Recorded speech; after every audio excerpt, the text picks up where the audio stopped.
Mes frères et sœurs et amis dans le Seigneur, que la paix et la grâce de Dieu soient avec vous tous. Heureux d'être avec vous ce matin pour apporter la parole de Dieu. Je vous invite à vous incliner, on va prier pour commencer. Céleste Père, dans le doux précieux nom de Jésus, nous voulons te dire merci, merci pour cette grâce, cette opportunité. Tu nous accordes ce matin, Père, de parler en ton nom, Céleste Père. En ce moment, nous remettons chaque personne ici présente, Seigneur Dieu, dans cette salle. Ceux qui sont en train de nous écouter sur YouTube ou Canal Ciel, Papa, nous te demandons d'envoyer un mot d'encouragement comme tu as l'habitude de faire. Débattis-nous de la chair et le sang. Prendre le contrôle total de notre être, Père, afin que tout ce qu'on va dire ce matin ne vienne pas de nous, d'un homme, mais de toi. Nous avons fait, oui, un plan, mais c'est toi qui es au contrôle. Débattis-nous, Céleste Père, comme tu as l'habitude de faire. Contrôle-nous. Nos lèvres, Seigneur Dieu, ce qu'on aura à dire. Et la clarté pour que ton peuple puisse en comprendre et être béni, Père. Nous te prions ici, non en vertu de nos œuvres, Céleste Père, mais nous te prions dans le doux, précieux nom de notre Sauveur et Seigneur Jésus-Christ. Amen. Vous pouvez rester assis. Je vous invite à faire la lecture de la parole de Dieu avec moi, que nous trouvons dans les livres d'Éphésiens, Éphésiens chapitre 6. On va lire à partir de verset 10 jusqu'au verset 18 pour la gloire de Dieu. Faisons ensemble cette lecture. Au reste, fortifiez-vous dans le Seigneur et par sa force toute puissante. Révertez-vous de tous les armes de Dieu afin de pouvoir tenir ferme contre les ruses du diable. Car nous n'avons pas à lutter contre la chair et le sang, mais contre les dominations, contre les autorités, contre les princes de ce monde des ténèbres, contre des esprits méchants dans les lieux célestes. C'est pourquoi prenez toutes les armes de Dieu afin de pouvoir résister dans le mauvais jour et tenir ferme après avoir tout surmonté. Tenez donc ferme, ayez à vos reins la vérité pour ceinture, revêtez la cuirasse de la justice, mettez pour chaussure à vos pieds le zèle que donne l'évangile de paix, prenez par-dessus tout cela le bouclier de la foi, avec lequel vous pourrez éteindre tous les traits enflammés du malin. Prenez aussi le casque du salut et l'épée de l'esprit qui est la parole de Dieu. Faites en tout temps, par l'esprit, toutes sortes de prières et de supplications. Veillez à cela avec une entière persévérance et priez pour tous les saints. Que Dieu daigne bénir cette portion d'écriture pour l'édification commune de nos âmes. Et ce matin, mes chers amis, mes frères dans le Seigneur, j'aimerais partager avec vous ce sujet. Dans le combat spirituel, fortifiez-vous dans le Seigneur. L'Église moderne, vous n'êtes pas censé, probablement vous avez cette connaissance que l'Église moderne parle beaucoup de bénédiction, de destinée, de croissance, de miracles, de dimension, mais beaucoup moins de combat spirituel. Pourtant, l'apôtre Paul de Tarse termine son épître aux Éphésiens par un appel solennel « Revêtez-vous de toutes les armes de Dieu ». Pourquoi terminer une lettre, mes chers amis, mes frères, si riche en révélation par une image militaire? Parce que le chrétien n'est pas seulement sauvé, mais nous sommes engagés. Nous sommes positionnés dans un conflit spirituel réel. Paul, bien sûr, l'introduction, le contexte de cette lettre a été bien développé pour vous durant le mois de janvier à 2 reprises. Paul, bien sûr, se trouvait en prison à Rome chaque jour, il voyait les soldats romains, comment ils étaient habillés. Une armure, mes frères et sœurs. Cette image, probablement que Paul vivait de jour en jour,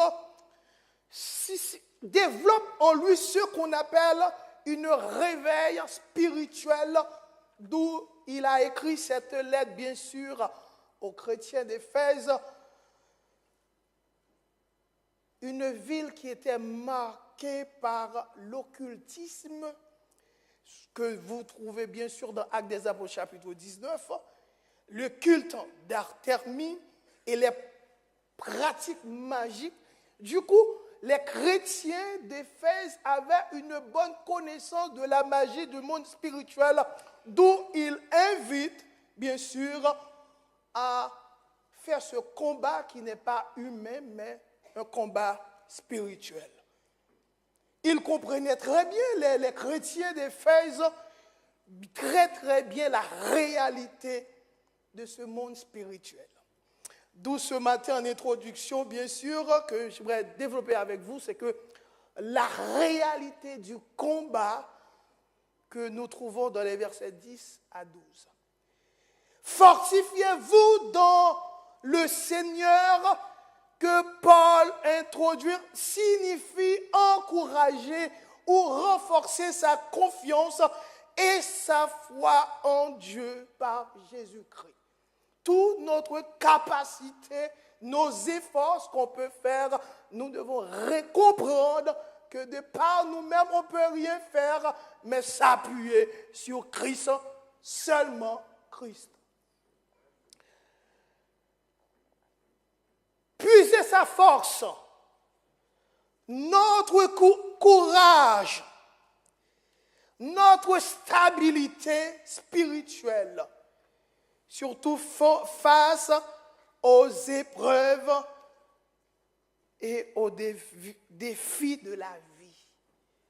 Et bien sûr, Paul le sait, de la même manière, les chrétiens d'Éphèse faisaient face à des difficultés, y compris nous, l'Église d'aujourd'hui, on a des problèmes. Tant professionnels, familial, collectif, même à l'intérieur de nous. Et des fois, nous négligeons les petits détails. Pourtant, l'ennemi passe par là pour nous attaquer. C'est une exhortation, bien sûr, à s'appuyer sur la foi pour rester solide et résilient. Paul, l'apôtre Paul, bien sûr, n'a pas pris le temps pour dire « Fortifiez-vous par votre discipline, manière de faire les choses, par votre motivation ou en vous appuyant sur vos maris, femmes, mais dans le Seigneur. » 2 Corinthiens 12, verset 9, l'apôtre Paul qui reprit une demande qu'il a fait à le Seigneur 3 fois. Et à ce moment-là, Dieu prend le temps pour le répondre. Il reprit, il a dit, ma grâce te suffit, car ma puissance s'accomplit dans ta faiblesse. Il y a des moments dans notre vie, c'est bien. La situation où se trouve qu'on est faible. C'est là que la gloire de Dieu va se manifester dans notre vie. Le combat chrétien commence par la dépendance. Nous qui décidons de mener ce combat qui n'est pas physique mais spirituel, nous devons comprendre que nous devons dépendre de Dieu. Nous laisser abandonner entre les mains de l'Éternel. Lui qui a tout entre ses mains. Lui, quand il parle, ce qu'il dit arrive. Certainement, il va arriver peut-être tard, mais cela va arriver. Pour mener ce combat, nous devons comprendre aussi que l'ennemi est véritable. C'est ce que l'apôtre Paul prend aussi le temps pour l'expliquer dans cette lettre, dans les versets qui suivent, 11b et 12. Nous n'avons pas à lutter contre la chair et le sang. Tout le monde le sait. C'est parce qu'on voit à chaque intervention, à chaque événements qui nous arrivent, des fois on pense que c'est ce qu'on voit, mais ce qui est derrière est plus énorme. Et des fois nous négligeons ce genre de choses. Paul dévoile l'invisible,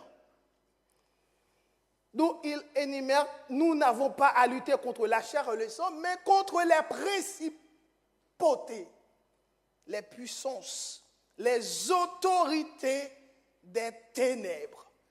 Et l'apôtre Paul nous donne quelque chose, une sorte d'introduction pour savoir comment résister à l'ennemi qui est, cet ennemi-là qui est véritable, qui est réel. Dans 1 Pierre chapitre 5 verset 8, il nous dit, soyez sobres, veillez. D'où nous avons une exhortation, une mission que nous devons veiller l'ennemi. Le diable, il rôde comme un lion rugissant, cherchant qui il dévorera. L'importance ici, mes chers amis, le texte ne nous appelle pas à la peur, mais à la vigilance. Sur tous les plans, vigilants. Tous les conflits ne sont pas simplement psychologiques. Toutes les attaques ne sont pas accidentelles. Et des fois même, nous trouvons des situations, on pense que c'est le hasard, c'est juste un accident, par erreur. Mais sache que derrière certaines pressions ou attaques, il y a une opposition spirituelle. D'où nous n'avons pas à lutter contre la chair et le sang. Mais la garantie que nous avons, c'est que malgré la situation où on peut se trouver, nous devons nous rappeler que Christ est au-dessus. C'est ce qu'il nous dit dans Éphésiens 1er verset 21. Christ est au-dessus de toute domination.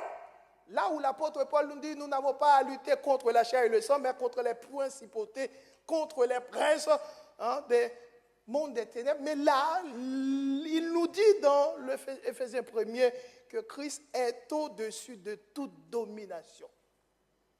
Nous n'avons pas à nous inquiéter que Christ, lorsque nous sommes réellement en Christ, notre victoire est assurée. Une exhortation, l'ordre, révertez-vous dans les versets 11 à 13. Révertez-vous implique une action volontaire. Révertez-vous de cette armure qu'on va essayer de survoler avec vous ce matin. À un moment donné, surtout nos enfants, on est encouragé par les parents, mais là, à ce moment-là, l'armure que l'apôtre Paul nous a laissée comme modèle, la Bible nous a laissé comme modèle à travers l'apôtre Paul, cette lettre qu'il a laissée aux chrétiens d'Éphèse, c'est pour nous, c'est que c'est volontaire. On ne peut pas vous forcer de porter cette armure. D'où une action volontaire, une responsabilité personnelle, quel que soit notre niveau, ou dans la famille qu'on est né, cette responsabilité est personnelle. Personne ne peut prendre cette décision à notre place pour dire on va mettre l'armure. C'est ce qu'il nous faut pour pouvoir mener bien ce combat. Une décision quotidienne, pas dire aujourd'hui je vais mettre l'armure, ou du moins je vais l'enlever, vendredi soir je l'enlève, parce que je vais aller quelque part, samedi soir, et dimanche je mets cette armure-là. L'armure est quotidienne. Dieu, bien sûr, c'est lui qui fournit l'armure. L'armure, le croyant doit la mettre. Et Paul décrit cette armure-là ce matin que nous trouvons dans cette lettre, mes chers amis. Il l'a souligné, bien sûr, vous l'avez vu, cela a été survolé aussi durant le mois de janvier, en 6 éléments qui constitue l'armure. Et cette armure-là, on ne peut pas dire je vais l'avoir à moitié, il y a des éléments que je ne vais pas posséder. Non. C'est ce qui fait l'armure. Et l'apôtre Paul, en introduisant cette armure, il nous dit la ceinture des vérités que nous trouvons dans le verset 14a. Tenez donc ferme, ayez à vos reins la ceinture de vérité. La ceinture de la vérité tenait tout ensemble. Sans vérité, mes frères et sœurs, amis dans le Seigneur, dans la foi, sans vérité, quelle que soit la famille, le travail, le ministère à l'intérieur de l'Église même, sans vérité, il n'y a pas de stabilité. Sans vérité, il n'y a pas de cohérence. Sans vérité, rien. Même si on voit tout va bien, rien. C'est du bluff. La ceinture qui tient tout. L'apôtre Paul n'oublie pas, pendant qu'il était en prison, il voyait comment les soldats étaient. Et d'où il a eu cette révélation pour, selon certains commentaires en expliquant, il a, d'une manière physique, représente cette armure pour nous d'une manière spirituelle parce que nous n'avons pas à lutter contre la chair, mais d'une manière spirituelle.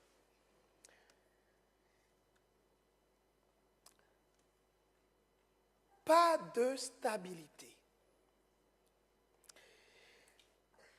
L'apôtre Jean nous fait comprendre de cette vérité-là, cette ceinture de vérité. Et vous allez voir, quelqu'un qui est en Christ, normalement, on a automatiquement cette ceinture-là, ceinture de vérité. Car l'apôtre Jean nous dit dans le verset 32 de Jean 8, vous connaîtrez la vérité, et la vérité vous fait quoi? Mais on parle de qui là? Qui peut nous affranchir? Qui nous a affranchis? Jésus-Christ seulement. Lorsque on prend cette ceinture de vérité, on sait que Christ, on met Christ ici. En vérité, l'armure commençait à se construire et quelle que soit la situation, notre victoire est rassurée. D'où la question qu'on peut se poser aussi, bien sûr, je ne vais pas rester dedans parce que c'est un peu aspect négatif, pour dire que quand quelqu'un n'est pas dans la vérité, ne dit pas la vérité, comment on peut classer cette personne-là? Puisqu'un enfant de Dieu a la ceinture de vérité, d'où Christ, enfant de Dieu. Et lorsqu'on n'a pas cette ceinture-là, comment on peut appeler cette personne? Qui vit qui ne vit pas dans la vérité, vit dans le mensonge. Vous savez, il y a des erreurs, bien sûr, dans le passé, ça peut se produire, je le dis toujours. Hein. Ça peut amener, mais c'est de vivre dedans. Vous pouvez faire erreur. Mais c'est de vivre dedans. Et l'apôtre Jean nous dit, bien sûr, Christ,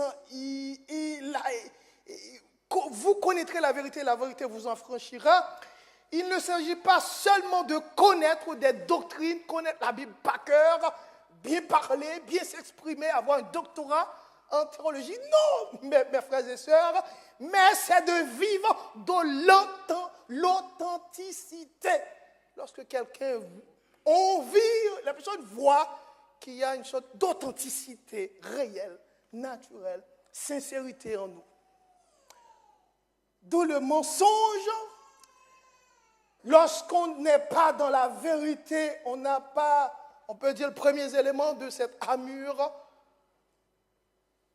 c'est le mensonge. Et l'ennemi, lui, il utilise, on peut dire, une arme, oui, c'est l'arme principale de Satan, c'est le mensonge. C'est ce que nous trouvons dans Jean 8, verset 44. Le Seigneur Jésus, bien sûr, qui fait le résumé à ses disciples, mais pas pour eux pendant qu'il enseignait. Vous avez-vous peur? Il parlait, comme d'habitude, les pharisiens qui étaient autour de lui. Vous avez pour père le diable et vous voulez accomplir les désirs de votre père. Il était meurtrier dès le commencement et il ne se tient pas dans la vérité. Parce qu'il n'y a pas de vérité en lui, lorsqu'il profère le mensonge, il parle de son propre fond, car il est menteur et le père du mensonge. Alors, nous qui restons dans la vérité, bien sûr, nous avons pour père, Dieu est notre père, nous sommes dans la vérité. Et lorsque quelqu'un n'est pas dans la vérité, dans le mensonge, bien sûr, cette personne a pour père le diable. C'est ce que nous dit la parole de Dieu, ce n'est pas frère Benjamin, c'est ce que la parole de Dieu nous dit. En continuant, l'apôtre Paul encourage, il regarde le soldat romain, comment il est, là, il voit la ceinture qui tient tout. Il voit aussi, c'est ce qu'on appelle la cuirasse, pas n'importe quelle cuirasse, la cuirasse de justice dans le verset 14b, mes chers amis, qui protège les organes vitaux. Et au niveau de cet élément-là, on peut juste souligner deux dimensions pour vous ce matin, probablement vous connaissez déjà. C'est ce qu'on appelle la justice imputée ou propositionnelle. C'est ce que nous trouvons dans Romains 5, verset 18-19, qu'on ne va pas, bien sûr, le temps de le lire. Nous sommes déclarés justes en Jésus-Christ. Vous savez qu'il n'y a pas de juste, mais en Christ, nous sommes justes. Et la deuxième dimension, c'est ce qu'on appelle une vie droite, ferme les portes à l'ennemi. Lorsque nous vivons dans nous devons vivre selon la parole de Dieu, menons une vie droite, eh bien, en ce moment-là, nous fermons les portes à l'ennemi.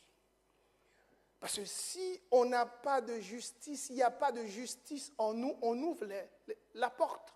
L'ennemi va passer par cette porte-là pour nous attaquer.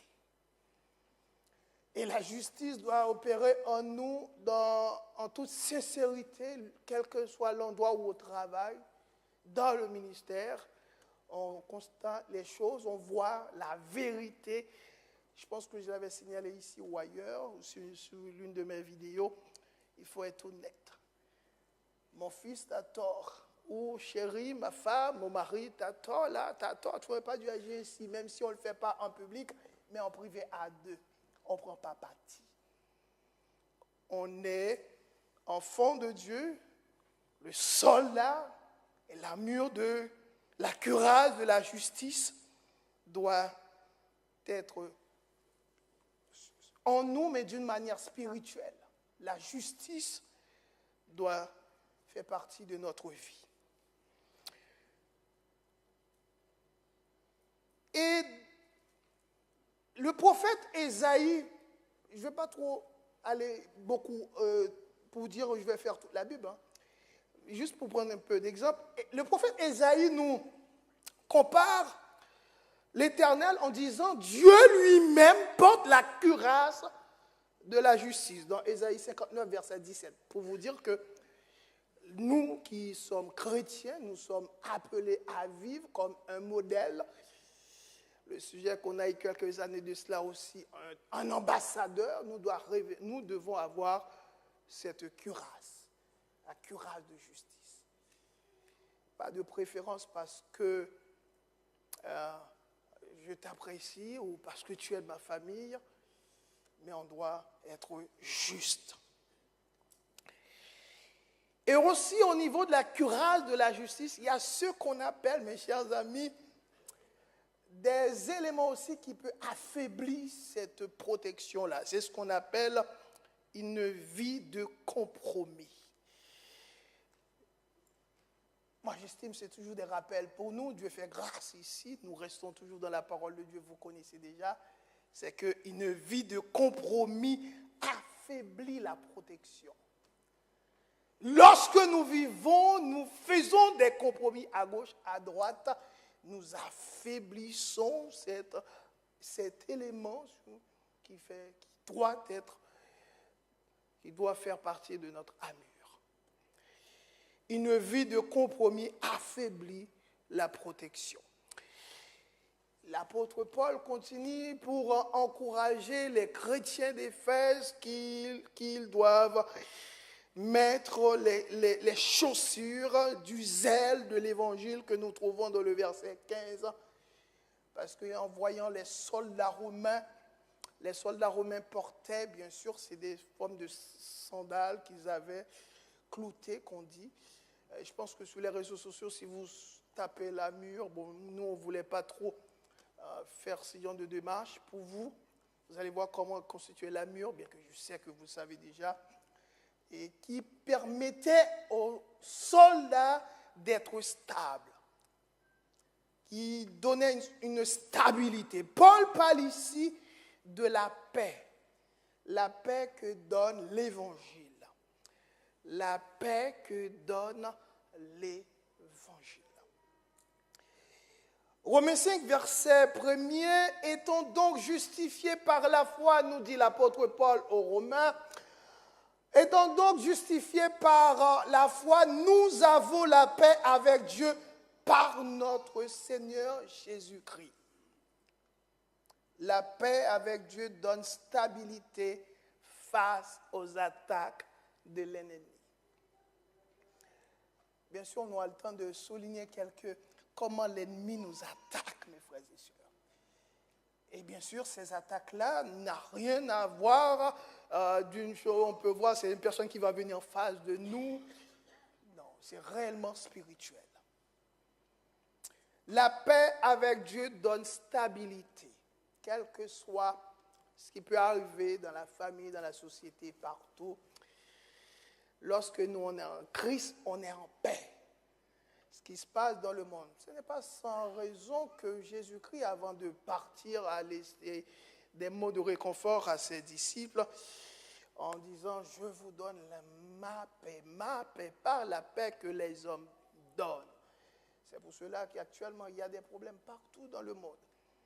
Sans compter nos compatriotes, il y en a qui ne peuvent pas plus aller à l'église du côté des États-Unis parce qu'ils ont peur pour que le président les attrape et les déporter. Et sans compter plus extrême aussi, la guerre partout qui se passe, des fois on ne comprend même pas pourquoi. Tout le monde sait. On a raison à être troublé, perturbé. Et des fois, même au sein de la famille, on voit des disputes pour rien. Les choses très minimes, tout de suite, divorce est déjà signé, séparation. Dès le départ, on aurait pu prendre ça à la racine. Des fois, nous négligeons, pourtant, nous sommes dans le fameux combat. Donc, le combat n'est pas charnel, pas physique, mais très, très spirituel, mes chers amis. L'ennemi cherche juste un petit trou, juste pour entrer, introduire. Petit chose, juste un petit mot seulement, la manière dont ça a été dit, déformé, manque de compréhension, on dit souvent quiproquo, et puis boum!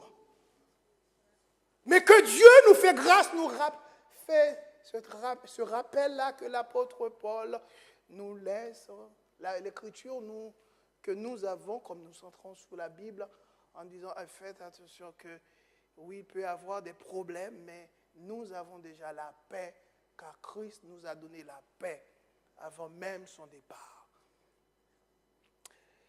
L'apôtre Paul, on continue aussi ce quatrième élément dans ce fameux armure, le bouclier de la foi. Il nous dit dans le verset 16, le bouclier romain couvrait tout le corps. Pourquoi? Pour empêcher les traits enflammés du malin. Les traits enflammés du malin, voilà, c'est ce que les éléments de l'ennemi peuvent représenter plusieurs choses. Les traits enflammés du malin. Lorsque nous ne prenons pas le temps d'avoir le bouclier de la foi, les traits enflammés du malin, voilà ce que l'ennemi va faire. C'est un spécialiste. Il va s'approcher pour s'aimer ce qu'on peut dire le doute, les doutes. Et vous vous rappelez dans le livre de Genèse, lorsqu'il s'est approché de Ève, comment il a sémé le doute. Dieu a-t-il réellement dit? Il passe aussi par les très enflammés, ce qu'on peut dire des pensées d'accusation. Parce que son nom aussi, c'est l'accusateur. Il est toujours là pour ça. Et moi, je ne fais que répéter partout où je passe. Ne laisse pas l'occasion à l'ennemi de nous accuser. Pour que cela puisse se réaliser, il faut toujours faire l'acte de repentance. On peut faire des erreurs. Mais sache qu'il ne faut jamais rester, demander au Saint-Esprit, Dieu nous fait grâce de demander pardon. Parce que si on ne le fait pas, l'ennemi, c'est ce qu'il va faire, il va venir nous accuser tôt ou tard. Et le pire, c'est que le moment qu'on n'attendait pas, lorsqu'on est bien assuré, c'est à ce moment-là qu'il va venir nous accuser. Ouais, tu avais fait ça. Oui, tu avais fait ça. Et pourtant, il va étaler ton passé. Et si on n'a pas pris le temps de mettre tout en ordre, dans ce cas-là, on ne pourra plus parler. On va rester comme ça. Mais gloire soit rendue à Dieu, qu'il nous donne le bouclier de la foi pour pouvoir stopper ces accusations. Quand il va venir s'aimer le doute, et pour qu'on puisse nous avoir cette certitude-là, force pour stopper les doutes, les pensées d'accusation. Les très enflammés du malin dans ce combat spirituel, mes frères et sœurs, dans le Seigneur, l'ennemi aussi aime utiliser ce qu'on appelle les tentations. Les tentations soudaines. Des choses qu'on ne pensait pas. Des fois, on luttait, on n'espérait pas. Et subitement, des choses sont très faciles. Bon, quand on parle de la tentation, juste pour ne pas faire trop d'étalage et élargir un peu, il y a deux types. On peut juste se rappeler l'histoire de Jésus et de Joseph. Comment ils ont réussi à surmonter la tentation. Avec le bouclier de la foi, nous avons cette capacité-là pour ne pas tomber en tentation. C'est pour cela, tout le temps, on ne fait que le dire dans le Notre Père. On dit à le Père, de nous, ne nous laisse pas succomber à la tentation. Amen. Le bouclier de la foi qu'on ne fait que parler de la foi ici, vous connaissez très bien. Cette assurance que nous avons dans le livre de Hébreux chapitre 11, et la foi n'est pas un sentiment en complément, quelque chose que je pourrais rajouter pour vous, c'est une confiance active dans la parole de Dieu. Lorsqu'il va venir avec les très enflammés, ce qu'on peut dire la peur irrationnelle, tentation, et l'ennemi, qu'est-ce qu'il fait pour commencer par tenter la petite famille? Passe toujours d'abord par le Père. Dès que l'ennemi frappe le Père, l'homme fort de la... Normalement, je dis, l'homme, normalement de la maison. Dès qu'il tape le mari, c'est bon. Si le mari résiste, il peut passer par la femme. La femme, on peut dire, oui, il y a plus de force, des fois. Mais s'il tape la femme, là, il a remporté la victoire.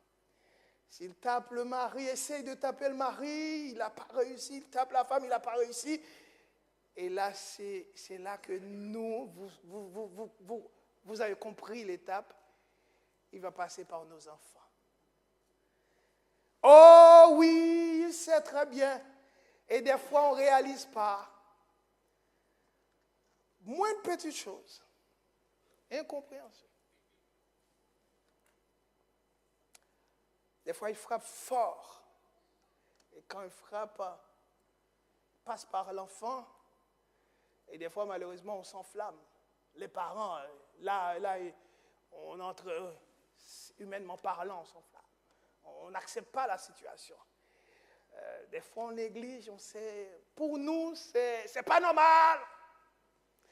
Mais pourtant, c'est l'ennemi qui est à l'œuvre. C'est ce qu'on appelle les traits enflammés, les doutes, les tentations, peurs irrationnelles, tout en sachant que ce beau cœur que nous avons l'habitude de chanter ici, qu'on n'est plus enfant de la peur. Des fois, on a peur.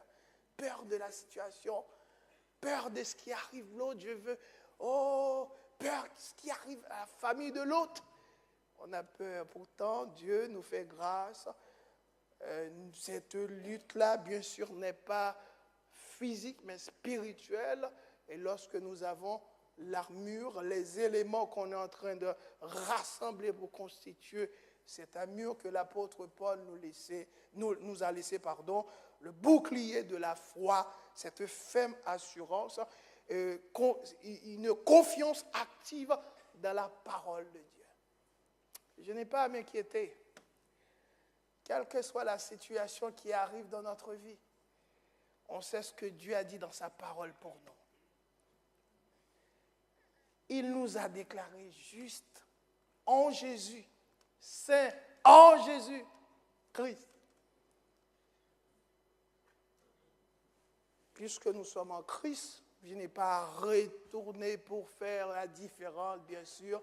Cette déclaration, prospérité, tout ce qu'on peut avoir en Christ, bien sûr, c'est lorsque nous vivons dans la parole, dans la crainte de Dieu. Le cinquième élément, si on peut dire, que l'apôtre Paul nous a laissé pour nous préparer pour ce combat spirituel que vous avez déjà, bien sûr, entendu parler, c'est le casque du salut dans le verset 17. On dit que le casque protège la tête, les pensées, d'où on dit souvent que même le Seigneur Jésus l'avait souligné à ses disciples concernant qu'il y avait un problème au niveau de l'adultère. Il dit, c'est lorsque, non moi je vous dis, c'est lorsque ce n'est même pas d'aller, vous allez vous mettre avec la personne pour commettre l'acte, mais c'est le fait d'avoir le désir. On veut avoir quelque chose qui ne nous appartient pas, normalement qui est interdit. Des fois, ça vient ici. D'ailleurs, il y a un système dans ce monde qu'on nous explique que tout ce qu'on voit, qui se réalise, a été déjà préparé au niveau spirituel. D'ailleurs, tout ce qu'on fait, c'est parce qu'à un moment donné, on a souhaité, on désire, on veut avoir quelque chose. Bon, ceci dit, c'est la vérité. Si on veut avoir une voiture, du jour au lendemain, on ne va pas l'acheter parce qu'on a eu cette pensée d'acheter une voiture et puis on va mettre de côté, ou même de construire, d'acheter une maison, ou de faire quoi que ce soit parce que dans la tête, il y a eu quelque chose. On dit que le casque du salut, il protège la pensée, les pensées, parce que le diable attaque souvent par nos pensées. Tu n'es pas vraiment sauvé. D'où cette assurance que lorsque nous sommes en Christ, il faut toujours, avec la parole de Dieu, avoir cette assurance que nous sommes sauvés. Ou des fois, la personne on a fini de prier pour la personne a donné sa vie à le Seigneur Jésus, mais la personne a une sorte de doute concernant est-ce que j'ai le Saint-Esprit en moi. Et d'ailleurs, c'est pas faute. Des fois, il y a des endroits aussi qui précisent bien sûr comme quoi, à quelle date vous avez reçu le Saint-Esprit. Pour eux, il faut avoir une sorte de manifestation comme quoi on va voir que tu as le Saint-Esprit. Et nous, à l'AIF, Dieu fait grâce que vous savez, Le jour où on accepte le Seigneur Jésus, automatiquement, on a le Saint-Esprit. L'ennemi peut venir semer le doute ainsi. Tu n'es pas sauvé. Dieu t'a abandonné. Ce n'est pas parce qu'on est dans une situation où la famille ou quoi que ce soit pour dire que Dieu m'a abandonné. Et l'ennemi vient des fois nous s'aimer pour dire mais Dieu, et des fois nous aimons poser cette question, pourquoi Dieu? Pourquoi? Il y a des choses, pourquoi c'est moi? Pourquoi c'est ma famille? Pourquoi? Et des fois nous négligeons, des fois on pense que c'est quelque chose qui est très simple, mais pourtant c'est l'ennemi qui nous souffle des choses ainsi. On n'a pas à dire, demander à Dieu, pose la question à Dieu, il est souverain, il fait ce qu'il veut. C'est pour cela Dieu à un moment donné dit à Job, où étais-tu quand je créais le monde? Des fois, il ne faut pas poser la question, mais des fois, on reste négligé. On vit, on ne calcule pas, on ne pense pas à ce fameux combat spirituel. Des fois, c'est très minime, humainement parlant, mais l'ennemi, il utilise cette ouverture, peut-être très petite, pour nous attaquer. Tu ne changeras jamais, tu ne changeras jamais. Je ne sais pas si vous avez... Des fois, même aussi, la famille peut lancer ce genre de discours. On le prend à la légère. Toi, tu ne changeras jamais. On le pense à la légère, mais pourtant, n'oublie pas, là, on est en train de parler le casque du salut, les attaques de l'ennemi, et l'ennemi peut utiliser ce genre de choses. Et n'oublie pas, avec les paroles, il y a grand... Ça peut faire des faits. Et toi, tu restes, tu vis, je ne vais pas changer, je ne pourrais pas changer. Ou des personnes qui peuvent même prétendre pour dire, ah, moi je suis une femme facile, moi je suis un homme facile. Non, Dieu, que cette pensée s'éloigne de nous. Que Dieu nous fait grâce de recevoir ce rappel que nous trouvons dans le livre d'Éphésiens, l'apôtre Paul a laissé que le casque du salut, que nous puissions mettre, le casque et toutes les pensées négatives qui peuvent venir et que ces pensées-là restent à l'extérieur et que le casque bloque ces pensées-là. Non, non, je n'accepte pas. Je sais que la parole de Dieu me dit selon 1 Corinthiens 5, verset 17. C'est ça? Si quelqu'un est en Christ, c'est ça? C'est bon? Il veut quoi? Nouvelle, les choses anciennes? Comment tu peux dire que je ne changerai pas? Oh, ma vie est appelée à être, on peut dire, belle, nouvelle vie, marche de gloire en gloire, une autre dimension dans le Christ, même dans ce fameux combat-là. Que Dieu nous fait grâce. Dieu ne nous abandonnera jamais. Et le Seigneur Jésus l'a fait, exemple aussi, il l'a expliqué ici. Il l'a dit.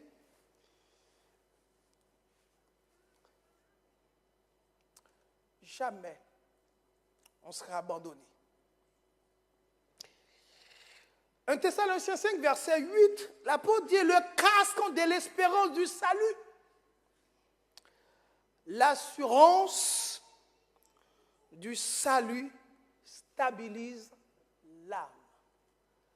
L'assurance du salut stabilise l'âme. Moi, je sais, j'ai une assurance que je suis sauvé. Et je pense que de même pour vous. Parce que vous savez, il y a des personnes qui pensent qu'ils peuvent perdre le salut. C'est vrai, c'est notre doctrine, on n'est pas. Mais le casque du salut nous donne cette assurance aussi, assurance d'être sauvé. Stabilise l'âme. Et mes frères et sœurs, Le sixième élément que l'apôtre Paul nous a laissé, c'est l'épée de l'esprit, qui n'est autre que la parole de Dieu. Que je sais que vous aimez la parole de Dieu. Et nous aussi, nous aimons la parole de Dieu. Vivre de la parole de Dieu, pleinement de la parole de Dieu. Parmi tous les éléments avant que l'apôtre Paul, que nous venons de revoir avec vous, que l'apôtre Paul souligne, comme je pense que vous le savez déjà, l'épée de l'esprit, la parole de Dieu, c'est l'unique arme offensive. Là, on bloque. Maintenant, on ne va pas seulement bloquer, on va frapper aussi. L'épée, c'est l'unique arme offensive. Et je pense que j'avais souligné tout à l'heure la tentation de Jésus que vous trouvez dans le livre de Matthieu, chapitre 4, à partir du verset 1 jusqu'au verset 11, qui nous relate lorsque Jésus était tenté, parce que l'attaque de l'ennemi, c'est la tentation aussi. N'oublie pas le Seigneur Jésus, comment il réagissait. Il réagissait par rapport à la parole. Jésus répond à Satan, il est écrit. Et chaque fois, lui, il vient avec la parole, il est ici écrit. Jésus-Christ ne débat pas. Il ne fait pas de débat. Ce que j'aime aussi chez certaines personnes ici, c'est qu'on évite les débats.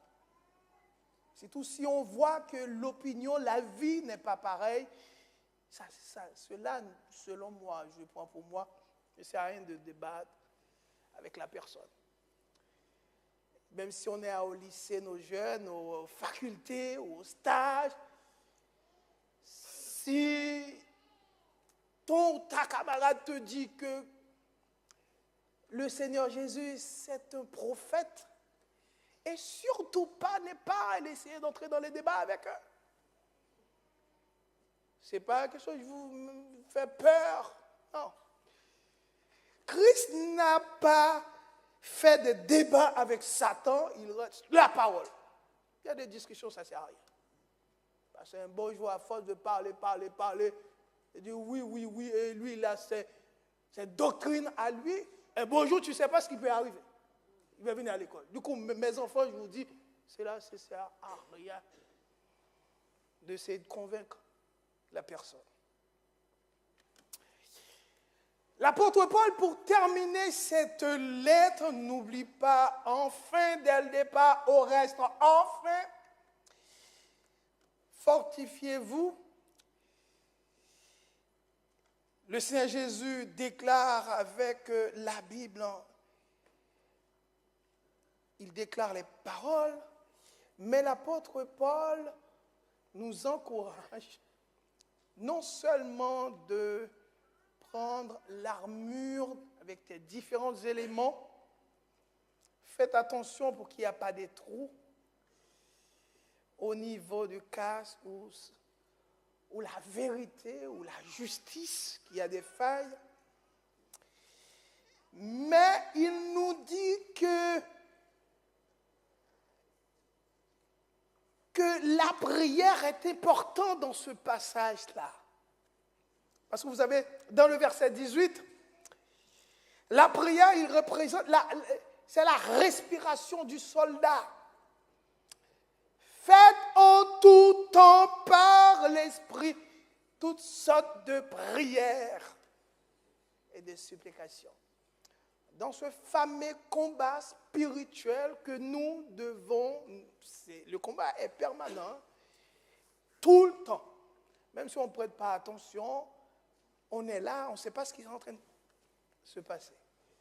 On ne sait pas ce que l'ennemi est en train de préparer pour nous à la sortie. Ou cette semaine. On ne sait pas ce qui nous attend au travail. Donc c'est pour cela que nous devons veiller, prier, mais là, on doit être prêt et surtout que nous devons prier. Faites en tout temps par l'Esprit. À tout le temps, mes frères et sœurs. Dieu fait grâce. Et il y a plusieurs moments de prière dans notre assemblée. Des prières personnelles aussi. Priez en tout temps. La prière, ce qu'il fait, la prière fait ce qu'on appelle, il active l'armure. La prière nous aide à être vigilants. Maintient la vigilance. Et la prière nourrit ce qu'on appelle la dépendance à Dieu. Parce que vous savez, l'application même de la prière, lorsqu'on prie tout le temps, tout ce qu'on a besoin, on prie.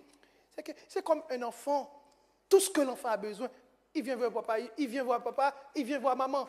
C'est que l'enfant dépend de la maman et de son père. Et normalement, papa, maman, automatiquement va répondre. Soit dire oui tout de suite, attends le mois prochain. Bon, après, c'est dans le deux sens. Je ne vais pas dire l'enfant qui pousse les parents ou inversement, le parent va prendre patience. Mais c'est ce que la prière nous aide. Nourrit cette dépendance. Pardon. Nourrit cette dépendance. C'est qu'on dépend de Dieu. On ne peut rien faire. On ne peut rien faire de par nous-mêmes. Le combat, certes, n'est pas physique, mais spirituel. Et le pire, c'est qu'on ne voit pas. On est en train de lutter. Vous voyez les traits. Est-ce qu'on peut lutter d'une manière physique contre le doute, contre la peur, contre la tentation, hein, contre le vol, hein? Physiquement parlant, on ne voit pas, mais l'action la personne peut poser l'action qui va un peu se matérialiser, parce que lorsqu'on prend quelque chose qui n'est pas à nous, lorsqu'on fait que passer notre temps à mentir pour rien.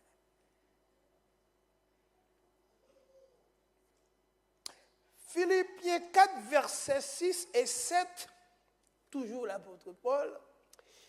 La paix de Dieu garde nos cœurs. Pour vous dire, mes chers amis, sans prière, la vérité devient intellectuelle. Sans la prière, on ne peut pas rester vivre dans la vérité. Bien sûr, tout cela avec l'aide du Saint-Esprit. Sans la prière, la foi devient théorique. On dit qu'on a la foi, mais on ne prie pas. On dit qu'on a la foi, mais on ne passe pas le temps dans la parole de Dieu.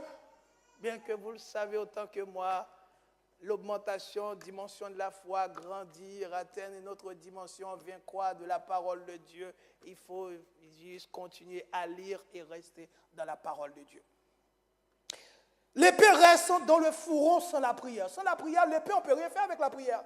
Sans la prière, pardon, on ne peut rien faire avec l'épée parce que l'épée reste dans le fourreau. Il nous faut la prière. Ce texte ne justifie pas une obsession démoniaque, comme vous avez pu voir. Nous n'avons pas à lutter, mais contre les principautés, nous dit l'apôtre Paul, contre une spirituelle paranoïaque pour qu'on puisse avoir peur, ou une théologie de la peur, on a peur des démons, non. Mais le texte nous appelle à la maturité, à la vigilance, à la fermeté. Et Paul nous dit, tenez ferme, nous ne combattons pas pour la victoire. Ça, j'aime ça. Nous ne combattons pas pour la victoire, mais nous combattons depuis la victoire de Jésus-Christ. Notre Sauveur, Seigneur, a remporté déjà la victoire et nous nous plaçons en lui, mes frères et sœurs, dans le Seigneur.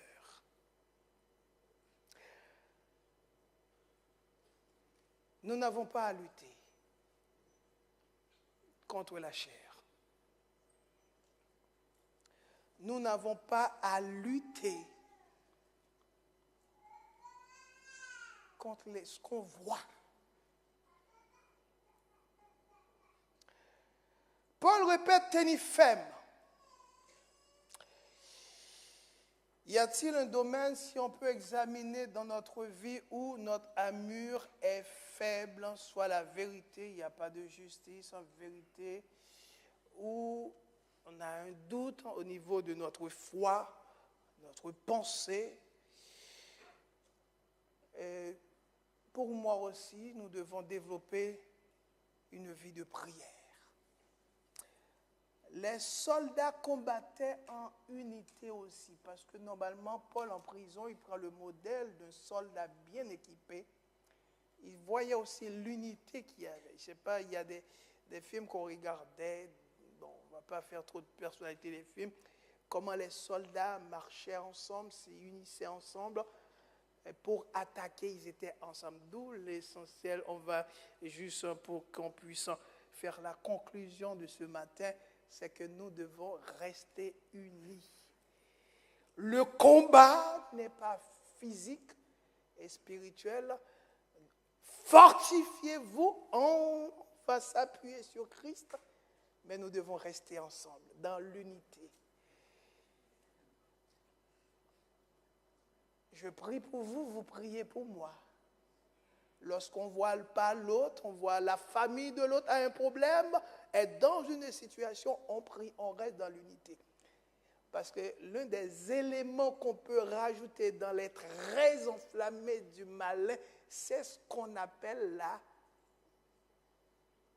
la division. Et l'ennemi est fort quand il provoque la division. Pour que cela ne puisse pas se passer, nous devons rester unis, même au sein de la famille.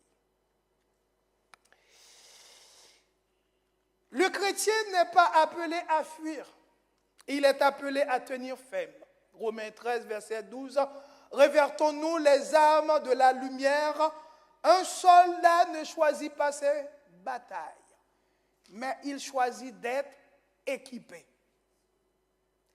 Aujourd'hui, mes frères et sœurs dans le Seigneur ou dans la foi, révertons-nous, tenons-nous fermes, marchons dans la victoire acquise par Christ, que Dieu nous fasse grâce en nous donnant son armure parfaite et nous aide à non seulement la mettre, et pour maintenant tout, mais tout le temps dans notre vie, jusqu'au retour de notre Seigneur Jésus-Christ. Soyez richement, pleinement bénis au nom de notre Sauveur Jésus-Christ.